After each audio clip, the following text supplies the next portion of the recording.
Good morning বন্ধুরা, আশা করি আপনারা সকলে খুব ভালো আছেন এবং সুস্থ আছেন। আজকে আবার একটা নতুন রেসিপির মাধ্যমে কুকস এন্ড কম্প্যানিয়নে আপনাদের সবাইকে স্বাগত জানাচ্ছি। বন্ধুরা, আজকে আমি আপনাদের বানিয়ে দেখাবো কাঁচকলার বড়া। কাঁচকলা কিন্তু প্রত্যেকের খাওয়া উচিত। এটা ব্লাড সুগার আর বিপি ঠিক রাখতে প্রচুর হেল্প করে। এছাড়াও আরো অনেক গুণ রয়েছে। আর আজকে আমি যেভাবে কাঁচকলার বড়াটা বানিয়ে দেখাবো সেভাবে বানালে কিন্তু কেউ কোনোদিনই বুঝতে পারবে না যে এটা কাঁচকলা দিয়ে তৈরি। চলুন তাহলে রেসিপিটা শুরু করি।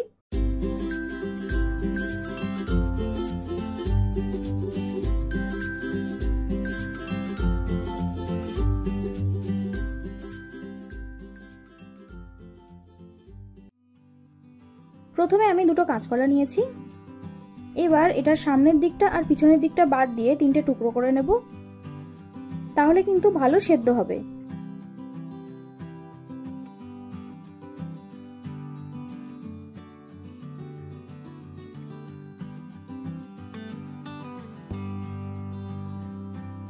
এবার এই কলাগুলো সেদ্ধ করার জন্য কড়াই পরিমাণ মতো জল দিচ্ছি। তারপর সামান্য পরিমাণে নুন আর হলুদ গুঁড়ো দিয়ে কাঁচকলাগুলো সেদ্ধ করে নেব। কাঁচকলার সাথে একটা ছোট আলু টুকরো করে কেটে দিয়ে দিচ্ছি। এবার ঢাকা দিয়ে লো ফ্লেমে 20 মিনিট এটাকে সেদ্ধ করব। ততক্ষণ আমি এইদিকে একটা পেঁয়াজ একদম ছোট ছোট করে কেটে নিচ্ছি।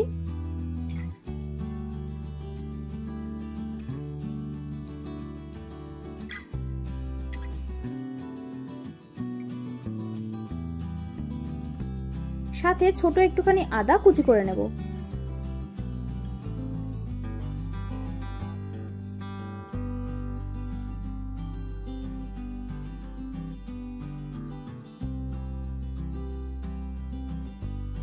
এতে আমি 6 কোয়া রসুন দিচ্ছি, কিন্তু রসুনটা আপনারা চাইলে বাদ দিতে পারেন।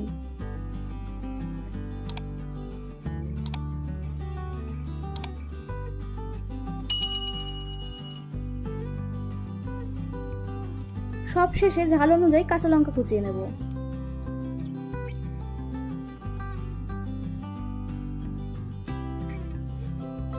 এতক্ষণে কাঁচকলা আর আলুগুলো ভালোভাবে সেদ্ধ হয়ে গেছে।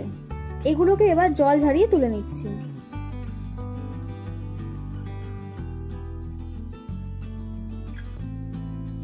এখন কাঁচকলাগুলো আপনারা হাত দিয়ে ম্যাশও করতে পারেন অথবা মিক্সিতে পেস্টও করতে পারেন। আমি মিক্সিতে পেস্ট করেই দেখাচ্ছি। এই দেখুন, পুরো ক্রিমের মতো হয়ে গেছে।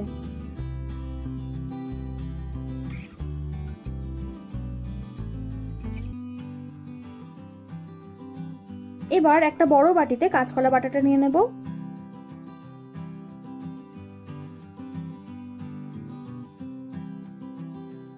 সাথে আলুগুলো এইভাবে গ্রেট করে দেব।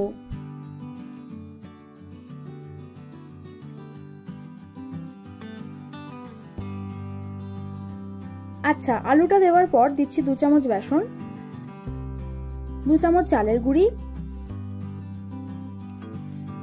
পেঁয়াজ, আদা, রসুন, কাঁচা লঙ্কা কুচি,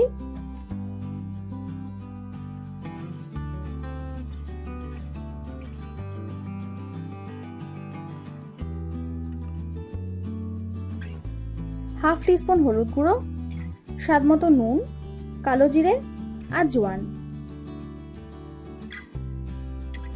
এইগুলো দিয়ে ভালো করে মেখে নেব। একটু টাইট টাইট করে মাখার চেষ্টা করবেন, জল কিন্তু একদমই দেবেন না।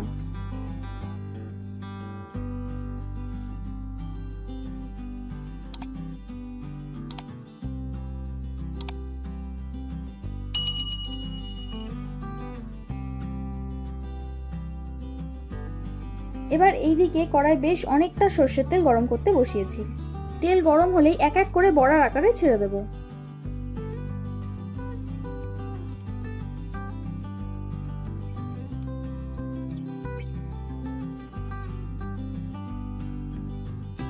এবার কিন্তু একদম ধীরে ধীরে উল্টে পাল্টে ভেজে নিতে হবে।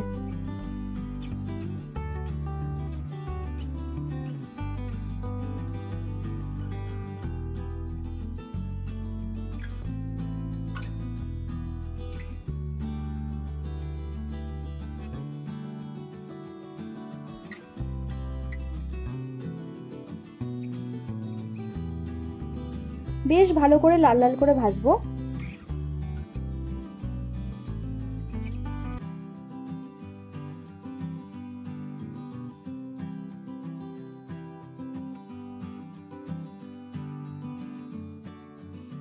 ব্যাস তারপর তুলে নিচ্ছি।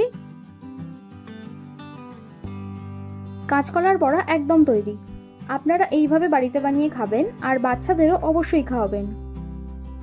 ভিডিওটা ভালো লাগলে একটা লাইক করবেন আর সাবস্ক্রাইব করে আমাকে আরও উৎসাহ দিন, যাতে এই রকম ভালো ভালো রেসিপি আপনাদের কাছে প্রতিনিয়ত আনতে পারি। আমি রান্নায় যা যা উপকরণ ব্যবহার করেছি সেগুলো আপনারা ডেসক্রিপশনে পেয়ে যাবেন। আমার বানানো রান্নাগুলো এতক্ষণ সময় নিয়ে দেখার জন্য আপনাদের সকলকে অসংখ্য ধন্যবাদ। ভালো থাকবেন, সুস্থ থাকবেন, আবার দেখা হবে নতুন কোনো রেসিপির সাথে।